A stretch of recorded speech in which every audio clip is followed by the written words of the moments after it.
Hey good evening guys, welcome back to my YouTube channel current affairs and GK. आज हम world environment day 2020 के बारे में discuss करेंगे और इसके अंदर हम वर्ल्ड एनवायरनमेंट डे के बारे में सब कुछ जानेंगे। सो अपनी पेन कॉपी साथ में लेके बैठे, चलो शुरू करते हैं। बात करें कि हम वर्ल्ड एनवायरनमेंट डे क्यों सेलिब्रेट करते हैं या हम उसे क्यों अवेयरनेस फैला रहे हैं। हम अवेयरनेस इसलिए फैला रहे हैं क्योंकि हमारी जो हम अपनी पृथ्वी का काफी मिस यूज करते हैं, उसकी जो रिसोर्सेज हैं उसका मिस यूज करते हैं। उनको बचाने के लिए और या उस अपनी जो रिसोर्सेज है उनको मैक्सिमम यूज करने के लिए हम वर्ल्ड एनवायरनमेंट डे सेलिब्रेट करते हैं। History of world environment day. जो वर्ल्ड एनवायरनमेंट डे की जो कॉन्सेप्ट है वो 1972 में आया यूनाइटेड नेशन के दिमाग में। वो स्टॉकहोल्म की कॉन्फ्रेंस हो रही थी ह्यूमन एनवायरनमेंट के ऊपर। तो इस दौरान इन्हें इंटीग्रेट कर दिया ह्यूमन इंटरेक्शन को और एनवायरनमेंट को। और 2 साल बाद 2074 में ये फर्स्ट टाइम सेलिब्रेट करा गया, जिसकी थीम थी ओनली वन अर्थ।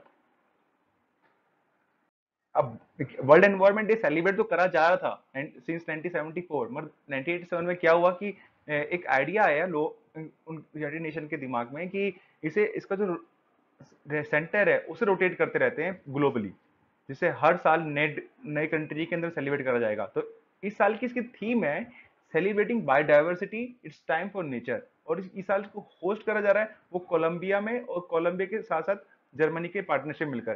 जिससे क्या होगा कि हर एक कंट्री के अंदर अवेयरनेस फैलेगी।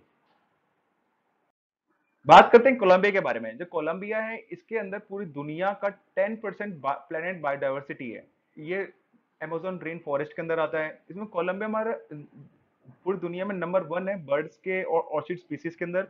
और सेकंड है plants, butterflies, fresh water fish के अंदर और एम्फीबियंस के अंदर। यूनाइटेड नेशन एनवायरमेंट प्रोग्राम, इसकी शुरुआत हुई थी 5 जून 1972 में, जैसे मैंने आपको बताया। उसके 47 साल इस साल हो रहे हैं। और इसका हेडक्वार्टर कहाँ पे? इसका हेडक्वार्टर है नैरोबी, केन्या के अंदर में। इसके हेड कौन है? इसके हेड है इंगर एंडरसन। आप जानते ही होंगे कि जो ह्यूमन है और जो हमारी बायोडाइवर्सिटी है वो एक दूसरे पर डिपेंडेंट है। तो इसी के ऊपर ना कॉन्फ्रेंस ऑफ पार्टीज होती है, जिसकी 15th कॉन्फ्रेंस ऑफ पार्टीज होने वाली थी, जो कि चाइना में होने वाली थी, मगर वो रीशेड्यूल कर दिया 2021 के लिए ड्यू टू द कोविड-19। Convention on biological diversity. Convention का मतलब होता है meeting of people for a common purpose. मतलब यहाँ पे दुनिया जान के जो लोग मिल रहे हैं उनका पर्पस एक है, बात करने का यहाँ पे। और इसकी लोकेशन थी रियो दो जनेरियो, ब्राजील के अंदर। और some important and fun facts about world environment day. जो वर्ल्ड एनवायरनमेंट डे है इसकी खुद की एक एंथम है। और यहाँ ये 80 ट्रिलियन एल्यूमिनियम को हर साल रिसाइकल करता है, और जो कि एक एक टीवी को 3 घंटे चला सकता है।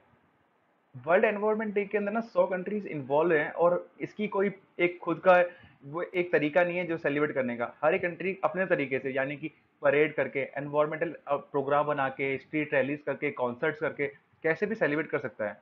और एक रिपोर्ट आई है WWF के अकॉर्डिंग, रिपोर्ट के अकॉर्डिंग, यानी कि वर्ल्ड वाइल्ड लाइफ फंड के अकॉर्डिंग, जो ये कह रही है कि 2050 के अंदर जो पूरी दुनिया को 3 प्लैनेट लगेंगे अपनी लाइफ को सस्टेन करने के लिए। जो serious concern according to world economic forum, जो क्लाइमेट चेंज है वो सबसे बड़ी थ्रेट है ग्लोबल इकोनॉमी के लिए। क्योंकि इसके इसके अकॉर्डिंग कि 2030 के अंदर 200 मिलियन पीपल को ये पुअर्टी लाइन में धकेल देगा। और ये इतनी बड़ी थ्रेट है, जितनी बड़ी थ्रेट वाटर क्राइसिस भी नहीं है, ना मास इन्वॉल्ट्री माइग्रेशन है, ना सीवर एनर्जी प्राइस शॉक है। और ये टेररिज्म और पुअर्टी से बड़ी थ्रेट है। तो आप इसकी सीरियसनेस और डेप्थ जान सकते हैं इस चीज से। तो G7 नेशन है वो स्पेंड कर रहा है 100 billion a year on fossil fuels. ये जो जो बड़ी बड़ी कंट्री, जो जितनी बड़ी बड़ी कंट्रीज हैं, डेवलपिंग कंट्रीज, वो तो अलग कर रही है, मगर जो डेवलप्ड कंट्रीज हैं उन्हें बहुत ज्यादा स्पेंड करती है फॉसिल फ्यूल्स के अंदर, और जिससे बहुत ज्यादा कार्बन कार्बन आता है, और हमारे उससे क्लाइमेट चेंज होता है। जैसे एयर पॉल्यूशन बहुत बड़ा इफेक्ट है। सी लेवल हमारा राइज कर रहा है बहुत जल्दी।